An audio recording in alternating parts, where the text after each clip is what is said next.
ایک ذکر الہی، اللہ کا ذکر، کہ دعائے کمیل میں بھی امیر المومنین ارشاد فرماتے ہیں کہ خدایا میں تیرے ذکر کے ذریعے تجھ سے قرب حاصل کرنا چاہتا ہوں، تیرے قریب آنا چاہتا ہوں۔ ذکر الہی سے مراد دو چیزیں ہیں۔ ایک دفعہ ذکر کرنا ہے الفاظ سے، سبحان اللہ ہے، الحمدللہ ہے، لا حول ولا قوت الا باللہ ہے، تسبیحات اربع ہیں، یا آپ اگر دعا کی صورت میں لیں دعائے جوشن کبیر ہے، اسماء حسنہ ہیں۔ یہ اللہ کا ذکر ہے، زبان پر انسان جاری کرے۔ جب انسان پریشان ہو، مشکلات کا شکار ہو، انزائٹی ہو جائے، کوئی مسئلہ حل نہ ہو رہا ہو، کوئی آدمی جس کو آپ کی بات ماننی چاہیے نہ مان رہا ہو، تو ذکر الہی کے لیے مسائل آپ حل کر سکتے ہیں۔ ایک دفعہ یہ ذکر ہے۔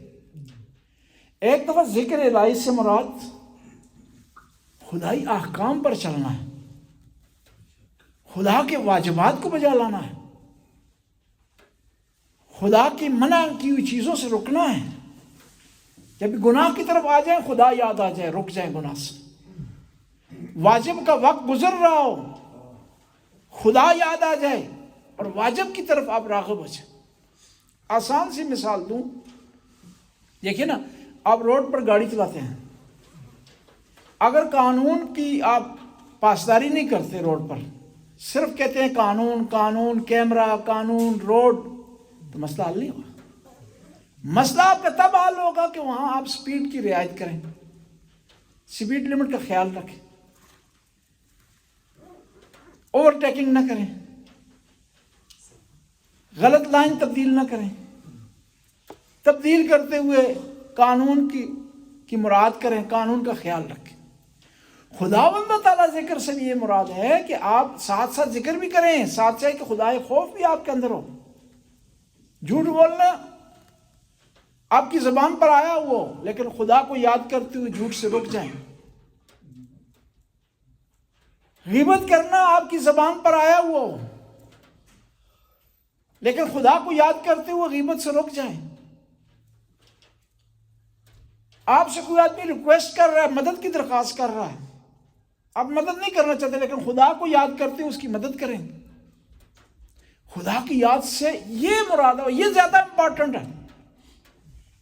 ورنہ ایک آدمی واجبات پر عمل نہیں کرتا، حرام کاموں سے روکتا نہیں ہے، اور سارا دن تسبیح اس نے ہاتھ میں پکڑی ہوئی ہے، وہ اس کو فائدہ نہیں دے سکتا، وہ اس کو کسی نتیجے پر تک نہیں پہنچا سکتا، وہ اس کے لیے مفید نہیں ہو سکتا، کیونکہ وہ ذکر الہی آپ کے لیے مفید ہوگا جو آپ کے دل سے نکلا ہے،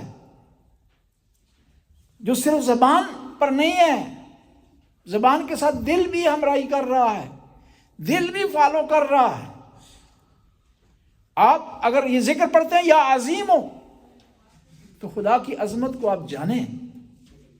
یہ ذکر پڑھ رہے ہیں یا عالم ہو، تو آپ کو پتہ ہونا چاہیے کہ میرا ہر کام خدا کی نگاہ سے، خدا کے محضر سے دور نہیں ہے۔ سبحان اللہ کہہ رہے ہیں تو آپ تب یہ آپ کا ذکر قابل قبول ہو کہ آپ کی زندگی میں شرک نہ ہو۔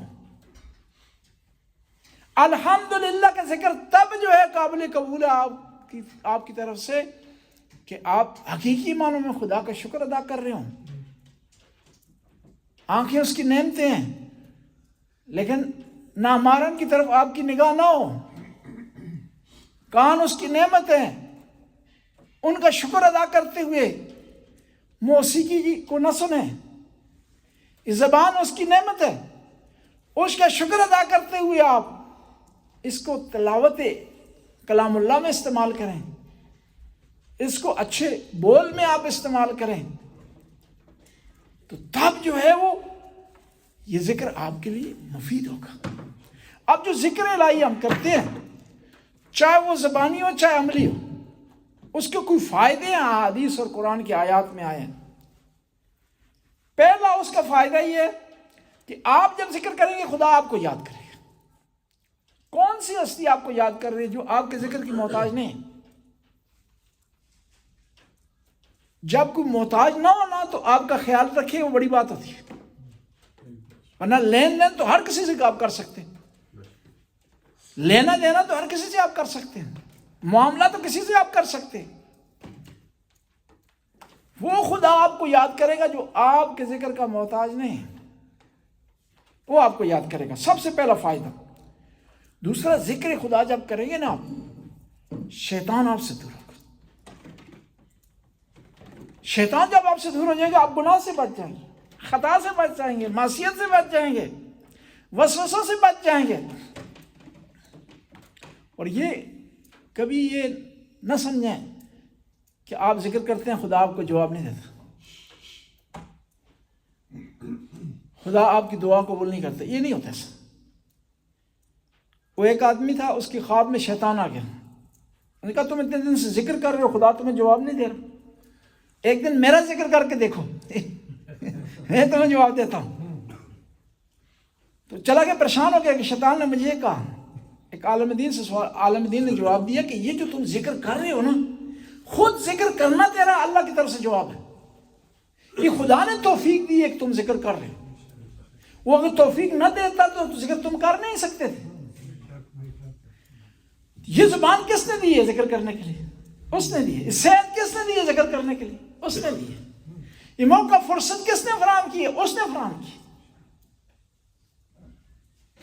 دوسرا یہ کہ شیطان آپ سے دور ہوگا. تیسرا، آپ کو ذکر خدا سے سکون ملے گا. الا بذکر اللہ تطمئن القلوب، کہ جان لیں کہ اللہ کے ذکر سے دلوں کو سکون ملتا ہے. آج میری خوش قسمتی گھڑی نہیں ہے اور آپ کی بدقسمتی گھڑی نہیں ہے جی.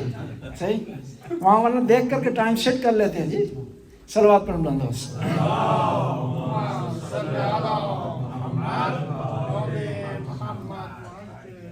جو آپ مجھے بتا دیجیے گا 1:45 بجے نا کہ مکمل کر لیں گے دونوں خطبے انشاءاللہ. جی یہ نہ ہو کہ مومنین پھر آئندہ ہفتے آئیں نہ، یہ نہ سر یہ تو نہ شکے آپ سے بعدی شما اصلا تشریف نہیں آ رہی کیا اور این ساعت را چیز ہے کنار میذاره بس چیز مثل اون رادیوی قدیمی بود که روشن میشد بعد خاموش نمیشد. درسته؟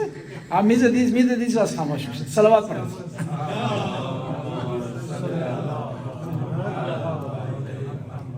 ایک دفعہ ایران میں جہاز میں بیٹھا ہوا تھا، تو ایران میں جہاز بہت پرانے ہیں، ان پر سینکشن لگی ہوئی ہیں، وہ خرید نہیں سکتے نئے جہاز.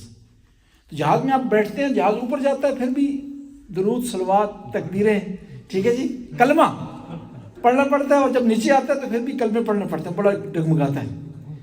تو میں ذکر پڑھ رہا تھا، سبحان اللہ سبحان اللہ سبحان اللہ. ایک ساتھ میرے ایرانی پڑھا بیٹھا ہوا تھا، مذہبی نہیں تھا. انہوں نے کہا اس کا کیا فائدہ ہے، میں تو نہیں پڑھ رہا ہوں.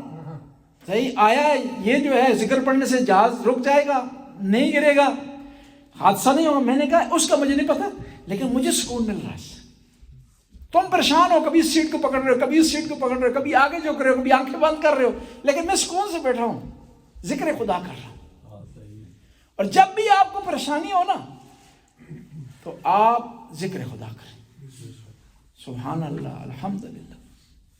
اور سب سے بہترین ذکر خدا تسبیح فاطمہ الزہرا ہے، اس سے بڑا ذکر کوئی نہیں. اس میں 3 چیزیں انوالو ہیں.